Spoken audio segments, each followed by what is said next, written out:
नमस्कार, मैं हूं आपके साथ साक्षी। रघुराज प्रताप सिंह उर्फ राजा भैया एक बार फिर चर्चा में हैं। राजा भैया और उनकी पत्नी भानवी सिंह का विवाद कोर्ट की दहलीज पर है। दोनों ने एक दूसरे पर तमाम तरह के आरोप लगाए हैं। ये पहला मौका नहीं है जब उत्तर प्रदेश की भद्री रियासत से ताल्लुक रखने वाले राजा भैया सुर्खियों में है। आजादी के वक्त देश में 562 रियासतें हुआ करती थी। इन्हीं में से एक थी भद्री रियासत। भद्री उत्तर प्रदेश के प्रतापगढ़ जिले में आता है और राजधानी लखनऊ से इसकी दूरी तकरीबन 150 किलोमीटर है।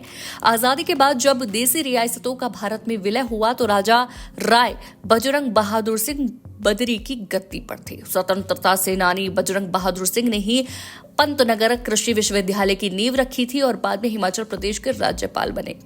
भद्री नरेश बजरंग बहादुर सिंह की कोई संतान नहीं थी। उन्होंने भतीजे उदय प्रताप सिंह की गोद ले लिया और अपना उत्तराधिकारी घोषित कर दिया।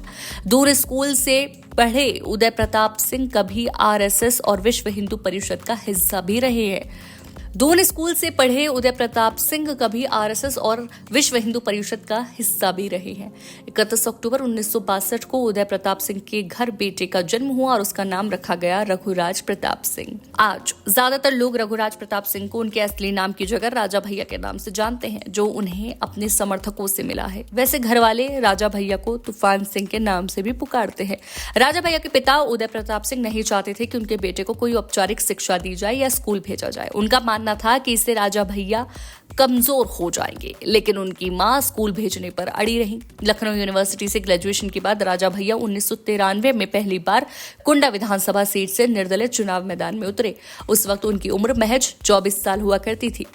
कोई खास राजनीतिक अनुभव ही नहीं था, लेकिन राजा भैया ने वो कर दिखाया जिसकी लोगों को उम्मीद ही नहीं थी। बम्पर वोट से जीत हासिल कर विधानसभा में पहुंच गए।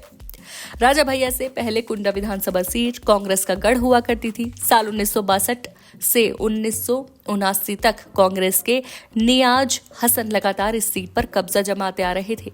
राजा भैया ने न सिर्फ उनका दबदबा खत्म किया, बल्कि तब से लगातार इस सीट से जीतते आ रहे हैं।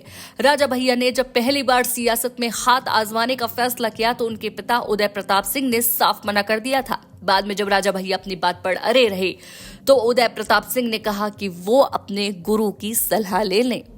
एक इंटरव्यू में राजा भैया बताते हैं कि देवराहा बाबा उनके गुरु रहे हैं। देवराहा बाबा के प्रति उनकी और उनके परिवार की गहरी आस्था है, यहां तक कि उनका नाम भी देवराहा बाबा ने ही रखा था। जब उनके पिता के साथ उनसे मिलने जाया करते थे तो बाबा उन्हें राजा कहकर ही बुलाते थे। राजा भैया कहते हैं कि मैं कुछ भी नया शुरू करने से पहले उनका आशीर्वाद जरूर लेता हूँ। जब कभी तनाव में होता हूँ तो उनका ध्यान कर लेता हूँ।